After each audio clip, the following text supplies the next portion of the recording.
बर' कसारि अनसाय गावहाय खुंथाय बे खुंथायखौ जोङो बावहाय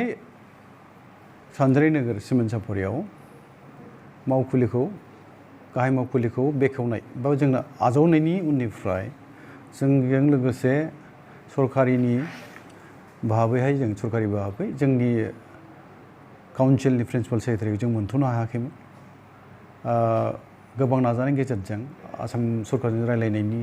उनावहाय दिनै सौफैदों मुस्रि अनिल चन्द्र देउरि बिथाङा जोंनि बर' कसारि अनसाय गावहायारि खुंथायनि प्रिन्सिपाल सेक्रेटारि बिथांनि दिनै सौफैनायाव खोब जोङो काउन्सिलनि जानानै बर' कसारि अनसाय गावहायारि खुंथायनि जानानै जोङो गोजोननाय मोननाय फोरमायो नोंथांमोननि सिगाङावहाय बर' रायजो राजा जानानै बिटिसि बाहेरानि गासै बर'फोरनि जानानै जों गोजोननाय मोननायखौ फोरमायो आरो बिथांखौ जोङो गोसो गुदुङैनो बरायनानै लाबाय जों बिथांखौ आरो बिथांनि जि मोनसे जिरायग्रा माने खथा बावहाय बे बिथांखौ जों फज'खांबाय आरो जोंनि माहारियारि आफादफोर बे माहारियारि आफादफ्राबो गोजोननाय मोननाय बेजों लोगोसे बिथांखौ बरायबाय आर'नाइनि गेजेरजों आर'नाइ गानहोनायनि गेजेरजों दा बे जोंनि थाखाय गोजोनथाव बाथ्रा आरो दिनैनिफ्राय जोङो बुंनो हायो गोदान मोनसे आरो चेप्टार जोङो जोंनि बर' कसारि गावहायारि खुंथायनि माखासे मावनो गोनां खामानिफोरखौ जों मोजां मावफुंलांनो हानायनि बा दावगालांगोन बा मावनो हागोन बे मिजिंखौ जों लानो हाबाय आरो जोंनि जि माखासे आद्रा खामानिफोर दङ जोङो बेखौहाय सरकारजों मोनसेनि उनाव मोनसे मोजाङै मावफुंलांनो थाखाय जोङो दिनै सावरायनायनि गेजेरजों दिनैनिफ्राय सरकारि भाबै रायलायनायनि गेजेरजों जोङो मावफुंलांनो थाखाय खाबु लानानै साननाय जाहैदों। जोंनि नाजानांगौआ बा मावनो गोनाङा दा गिबि खामानियानो जाबाय जोंना जोंनि बिटिसिनि बायह्रायाव 10 लाखनिबो गोबांसिन बर'फोरनि थाखाय जाय काउन्सिलनि थाखाय जों दाबि होदोंमोन जाय काउन्सिलाव जों मोनबाय बर' कसारि अनसाय गावहायारि खुंथाय बे खुंथायखौ जोङो मोजाङै महर होनो थाखाय बा बेखौ मोजाङै गायसनथारनो थाखाय जोंनि गिबि मावनांगौ खामानियानो बिटिसिनि बायह्रायाव थानाय बर' गामिफोर आरो न'खरफोरखौ जोङो सरकारिनि मोनसे गेजेट नटिफिकेसननि गेजेरजों बेखौ नटिफाइ खालामहोग्रोनांगौ बेखौ फोसावहोग्रोनांगोन बेखौ फोसावहोखांनायनि उनावसो जोङो जोंनि बर' कसारि अनसाय गावहायारि खुंथायनि बियाबफोर जायखौ समस्ति होनो हारसायाव बे बियाबफोरखौ जों दानाय जागोन गासै जोंहा 36 बियाब दानांगौ 36 दा 36 बियाब दानो थांनायाव गामिफ्रा नटिफाइ जाखांनायनि उनावसो बे गामिफोरखौ लानानैसो जोङो बेखौ बबे ओनसोलखौ लानानै बबे गामिखौ लानानै मा बियाबखौ दानाय जायो बेखौ जों थिग खालामनाय जागोन दा बे खामानिखौ जों मावग्रोनांगौ बेनि उनावहाय जोंहा अफिसा दा जों लाथ'नायसो बियो जाय माने मावखुलियाव दिनै जों जिरायदों बे सरकारनि मोनसे बिल्डिंमोन बेखौ जोङो लाथ'दोंसो जोंहा जोंनि आलादायै लुफुंथारनांगौ दङ हा नागिरगासिनो दङ हा नागिरनानै मोननाय उनावहाय जोङो जोंनि मावखुलिखौ गाहाय मावखुलिखौ मोजाङै लुफुंना लानायनि जे मोनसे खामानि बेखौबो जोंहा मावनांगौ दं दा जोंनि गिबि मावनांगौ खामानिया गामिखौ नटिफाइड खालामहोनाय बेनि उनाव बियाब दाखांनायनि उनावहाय आरो बिसायख'थि गेलेहैनाय जेब्लासिम बिसायख'थि गेलेहैनो हाया बा बिसायख'थिनि गेजेरजों मोनसे इलेक्टेड माने काउन्सिलजों दाफैनो हाया अब्लासो जोंनि खामानि मावनाया आद्रा थाबाय थागोन ओंखायनो जोङो गिबि बेखौसो मावग्रोनानै लागोन बेनि उनावहायसो जोङो सरकारजों जि मोनसे रांखावरिफोर फैगोन बेखौ लानानै जोङो खामानिखौ मावलांनायनि थांखि लानो साननाय जादों।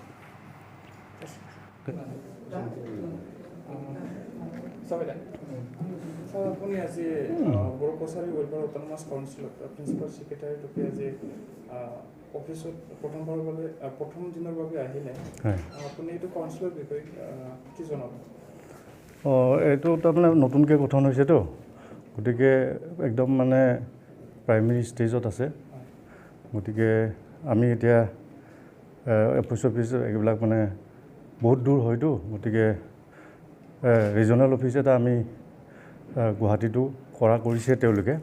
তাৰপৰাও আমি চলাম আৰু ইয়াৰ পৰাও চলিব আৰু যিখিনি বাজেটৰ পুঁজি আহিব তাক যাতে ভালদৰে চলাব পাৰি সেইখিনি আমি চিন্তা কৰিম আৰু এই আউটসাইড বিটিচিৰ পৰা যিসকল আমাৰ বড়ো সমাজ আছে তেওঁলোকৰ যাতে উন্নতিটো হয় আৰু সেইখিনি আমি চেষ্টা কৰিম। আপুনি এইটো কাউন্সিলটো কেনেকৈ চলাই যাব এইটো আপোনাৰ নেতৃত্বতে যিহেতু কাউন্সিলটো চলাই যাব লাগিব আপোনাৰ সেইটো কাৰণে প্ৰথমতে আমি আমাৰ ষ্টাফ নাই প্ৰথমতে আমি আমাৰ এমপ্লয়িখিনি ঠিক ঠাক কৰিব লাগিব অলৰেডি আমি ডেপুটেশ্যনত লাগে বুলি কিছুমান এমপ্লয়ি বিচাৰিছোঁ আৰু এমপ্লয়িখিনি নহ'লে আমি চলাই নিয়াটো দিগদাৰ হ'ব সেইকাৰণে আমি গভৰ্ণমেণ্টলৈ লিখালিখি কৰিছোঁ আৰু লিখালিখি কৰিবলৈ এতিয়া মানে অফিচটো বহিছে আমি লিখালিখি কৰিম তাৰপিছত সদ্যহতে আমি ডেপুটেশ্যনত যদি কিছু সংখ্যক এমপ্লয়ি পাই যাওঁ তেতিয়া আমি ভালকৈ চলাই নিব পাৰিম বুলি আশা কৰিছোঁ ছাৰ এইটো অফিচত কিমানখিনি এমপ্লয়ি হ'ব এমপ্লয়ি হিচাপেতো আমাক বহুতেই লাগিব ধৰক প্ৰিন্সিপাল ছেক্ৰেটাৰীক সহায় কৰিবলৈ